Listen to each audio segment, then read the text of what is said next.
I feel like the NCAA can make that happen if they want to, because this year they were talking about passing a ruling, and I think it's been passed, that a player can transfer to another institution, to another program, and not have to sit out. It's a one-time only type deal, type thing. Mm-hmm.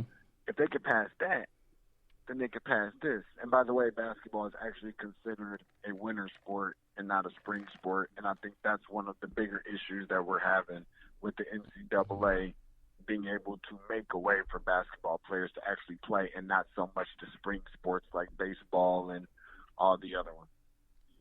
I got you. Yeah, but I would definitely love to see it happen. I mean, I definitely wouldn't want to see those seniors go out like that, because it's not their fault, that something like this happened. And I think they deserve that opportunity to have one more year and come back and, go out on a more positive note. You don't want to have to look back and tell your kids or tell your grandkids that I didn't get a chance to finish my last year of college basketball because of something that was out of my control. I'm glad you said that, BT. I'm glad you said that. I'm sorry, I didn't mean to cut you No, off. you're okay. But a lot of people are not going to be big fans of that because of the simple fact that it's something we've never seen before. So what difference could it make? However, this is a situation that we've never seen before. This is a pandemic that we've never seen. I remember, speaking of NCAA tournament, excuse me, because, I like to talk a little bit. Sister, what's her name? The chaplain from Loyola, Chicago. Oh, I can't think of her name. Sister Jean. Sister Jean, yep. Sister Jean is 100 years old. I think born in like 1919 or something.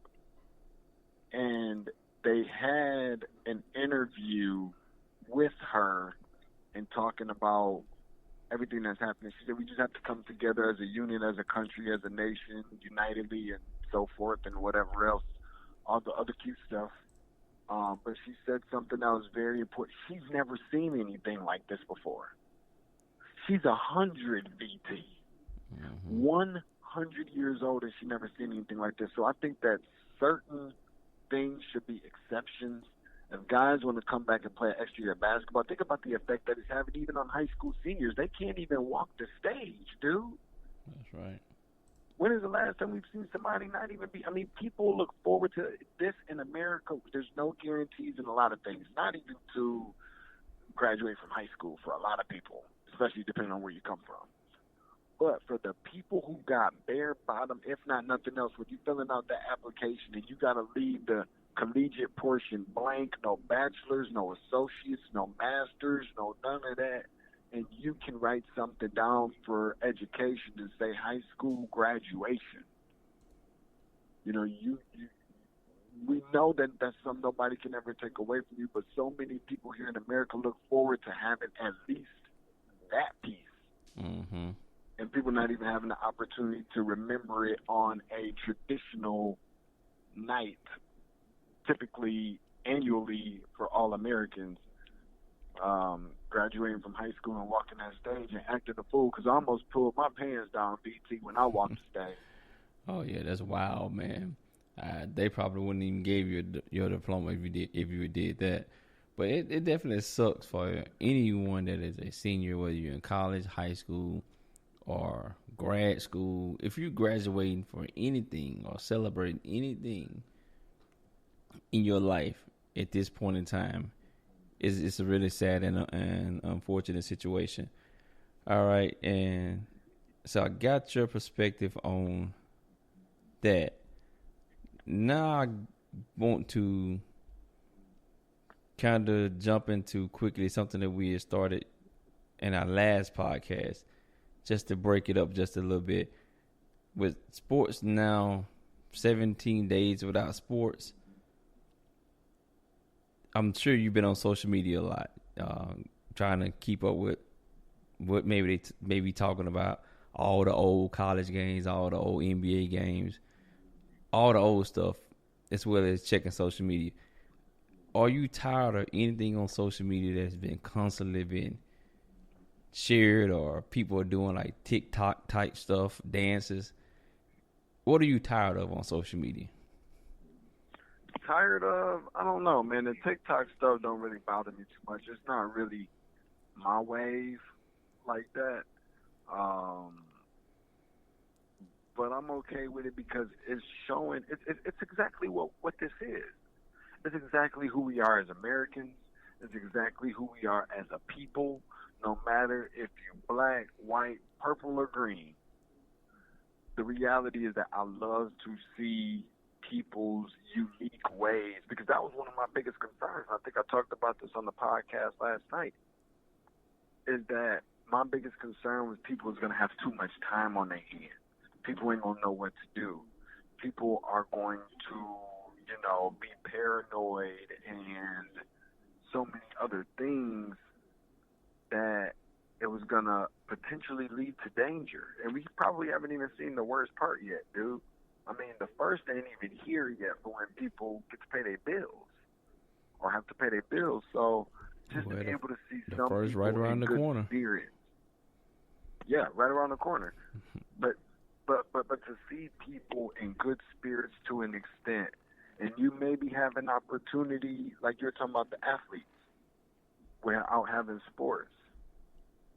It's almost like getting to know them a little bit more for the ones who do go on social media, the athletes that is, to learn a little bit about them without even actually having an opportunity to meet them.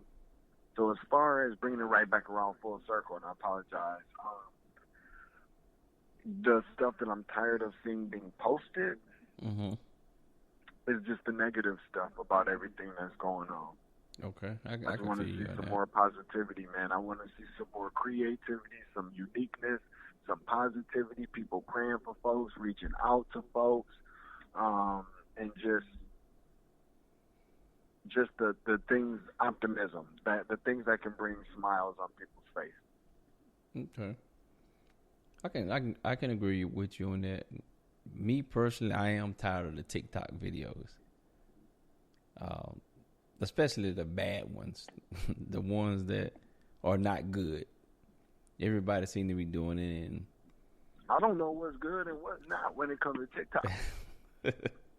I don't even know what it is. Like, I mean, I know enough to know, but I'm just watching it from a distance. Yeah. I'm not even. You might be able to explain to me because you a little bit more hip to the culture. I'm just hoops only.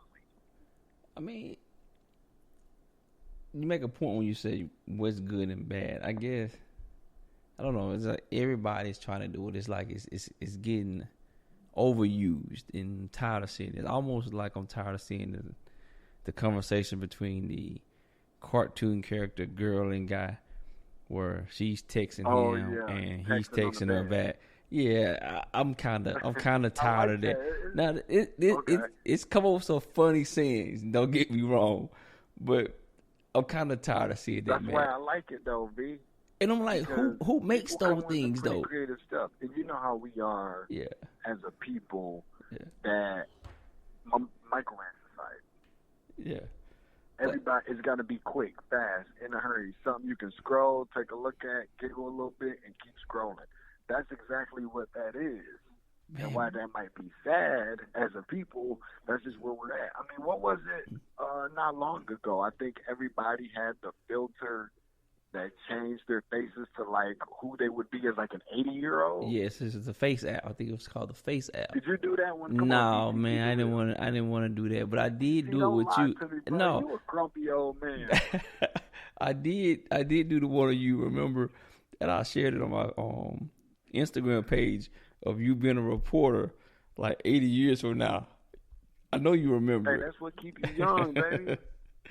Oh man, and that looked exactly like you. Being where we at, this is being in the A, dude. You kind of look like one of those a Lord of the Ring type elves. 80 years from now, I was like, whoa, that's definitely Tate though. Oh man, but maybe, man, you never know with me, man. You know, but see, this is my thing, man. I just like to be able. Social media is like a getaway. It's like a vacation without even going nowhere. It is.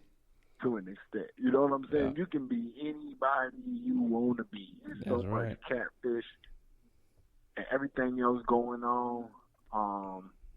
And I just like people's creativity on there because without social media, I think as grumpy as you are right now, I got a good feeling that if some of the people didn't come up with some of the stuff that they came up with, there would be a certain piece of social media that we would be missing as a people. Okay, so I get it that you actually like the social. You're not tired of it. Well, I'm tired of it, and I wouldn't be mad if the girl guy caricatures go away with between the conversation when you're texting, as well as the TikTok videos. Take them all. I'll tell you what I'm tired of. What's that? I keep on interrupting you. You good. You gotta forgive me, brother. No, you good. I'm tired of seeing the negative posts, man. And I know I said that, but some of the stuff is outside or barely scratching the surface of or pushing the envelope like right there on the fence of negativity. Listen, let me tell you something. I don't know who you friends with, BT. But I'm seeing stuff that's like, who want to come bring me some food, though? Who trying to roll up? Who trying to match up? I got 5 on it. Yeah. 5 ain't gonna get you nothing these days, but all that type of stuff. Or my baby daddy be tripping, and I'm he trying to make me out to be like a unfit mother, and I hate him. All that type of stuff, and that's the part that can't really get with. I guess at that point, it's 2020 now. This is the time to start erasing a lot of that stuff out of your phone and out of your life, man, for where we trying to go into after this whole pandemic. But that's why I think it's important that we got to be careful about what we wake up to and go to sleep to. That's right. Because believe it or not, you got people who literally wake up in the morning, and what's the first thing we do, BT? They check social media. Roll out the bed, put 10 toes on the carpet. No, they don't even do that. Piss.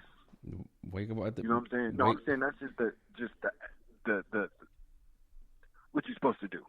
It's now. It ain't waking up out the bed, putting your feet on the floor. No, I ain't even got to that part yet. But I'm just saying, typically, you roll over, you get out of bed, you go take a piss, maybe you crank the coffee up or whatever. You got people, man, before they even roll over, forget about putting 10 toes on the carpet. Mm-hmm. We talking about before you even roll over that flip the phone over. That's it. Grab the phone. So that's how you started the day. You got people who jump in the car, or first of all, when you in the shower, after you shower, you back on it as you getting ready. Mm-hmm. And then you on the way to work, looking at it, knowing that that's illegal. You get to work on it, and you own it all day. You on your way home from work, and you own it. You get home, and you own it while you meanwhile helping the kids with their homework and or cooking dinner. And then you going to sleep to it, and it's a recycle every single day, man. That stuff will mess your mind up, brother. But I don't think enough people pay attention to that part. And I totally agree, but sticking on the subject of just negativity.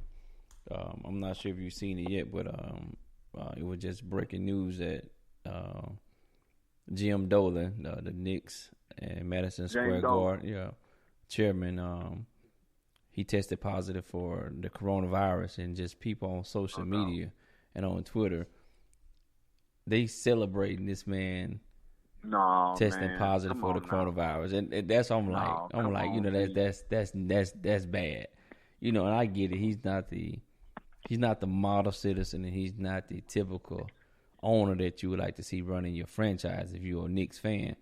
But to be celebrating this man got the coronavirus, in a sense, almost wishing or hoping that he would die. Correct. That's not good. But I would say this: if you James Dolan, that don't surprise. Let me ask you something real quick, because I know you asked me a ton of questions, but I want to give you a chance to answer something. Okay. Bro. Like, does that surprise you? It don't.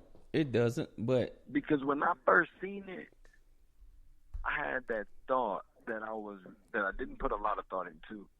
but was really hoping that it wouldn't come to something like that. But if Mm-hmm. I had to bet,